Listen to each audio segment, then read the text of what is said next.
नमस्कार साथियों, Suryanagari Uniqlo classes के यूट्यूब चैनल पर मैं डॉक्टर उर्मिला राठी आपका हार्दिक स्वागत और अभिनंदन करती हूँ।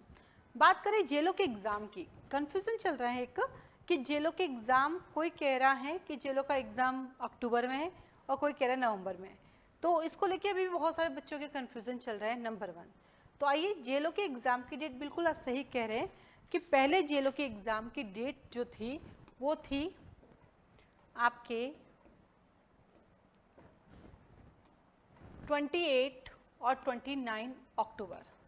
बट हुआ क्या था, उस समय जो है बार काउंसिल का भी एग्जाम था और लॉ वाले सारे बच्चे हैं, तो इसको पोस्टपोन किया और आगे ले गए। अब जेलो का एग्जाम जो है वो है 4 और 5 नवंबर को।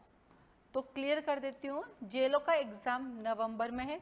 बाकायदा डेट ये निकली थी, फिर इस डेट को यहाँ पे शिफ्ट किया। नंबर 1। नंबर 2, दूसरा कंफ्यूजन चल रहा है कि आचार संहिता लगने वाली है, आरपीसी के सारे एग्जाम पोस्टपोन हो रहे हैं, तो क्या जेलो का एग्जाम भी पोस्टपोन होगा? नहीं, आचार संहिता का इस पर कोई इफेक्ट नहीं पड़ेगा। आचार संहिता का कोई इफेक्ट नहीं पड़ेगा, ये एग्जाम अपनी जगह पर होगा। तीसरा आ रहा है कंफ्यूजन कि जेलो का सेंटर कहाँ पे आएगा, क्योंकि जो बाहर से बच्चे आ रहे हैं उनके लिए ये है टिकट कराना है, तो सेंटर कहाँ पर आएगा? बेटा जनरली सेंटर जोधपुर और जयपुर रहते हैं। कभी कभार स्टूडेंट ज़्यादा हो तो बीकानेर भी दे देते हैं, उदयपुर भी दे देते हैं, अजमेर भी दे देते हैं, तो इनका कुछ कंफर्म नहीं है। तो जोधपुर जयपुर कहीं पर भी आ सकता है। तो अब जो भी बाहर के बच्चे हैं वो अपना जयपुर तक का रिजर्वेशन करवा लो, उसके बाद जहाँ पे अगर हो तो आगे का कर लेना, ट्रांसफर कर देना।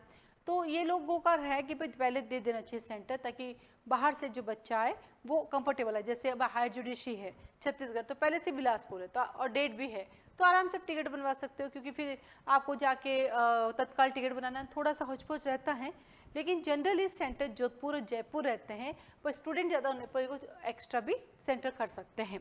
तो ये था आपका तीसरा क्वेश्चन। चौथा क्वेश्चन आता है कि जेलो के पेपर में नेगेटिव मार्किंग कितनी है? देखो बेटा, एग्जैक्ट तो मुझे भी नहीं पता, वो तो नोटिफिकेशन पढ़ो, लेकिन जहाँ मैंने जितना समझा है कि 3 क्वेश्चन सही करने पर 1 नंबर मिलेगा और 9 क्वेश्चन गलत करने पर 1 नंबर कट जाएगा।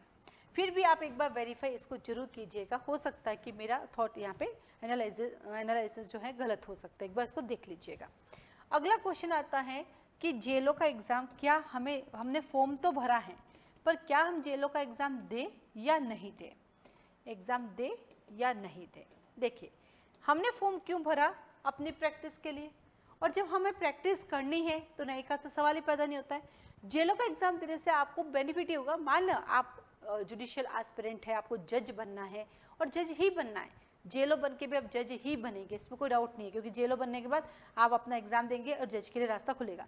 तो जेलो का एग्जाम देना चाहिए, सेलेक्ट हो तो ज्वाइन करें, ताकि थोड़ा सा मेंटली फ्री हो सके, आपको गवर्नमेंट जॉब मिल गई। नंबर 2, अब जिसको लगता है मुझे देना चाहिए कि नहीं, दो, उससे आपको आइडिया लगेगा कॉन्स्टिट्यूशन का आपका लेवल क्या चल रहा है, सीआरपीसी का लेवल क्या है, सीपीसी का क्या है, एविडेंस का क्या है, लिमिटेशन का क्या है, इंटरप्रिटेशन का क्या है, हिंदी ग्रामर का क्या है, इंग्लिश ग्रामर का क्या है, क्योंकि सारे के सारे आरजीएस में भी आते हैं।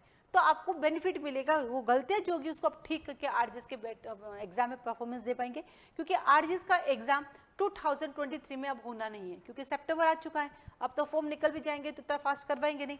तो एग्जाम तो वैसे भी जेलो के एग्जाम के बाद ही आरजीएस का एग्जाम होगा, इसलिए जिसने भी फॉर्म भरा है जेलो का एग्जाम देना चाहिए।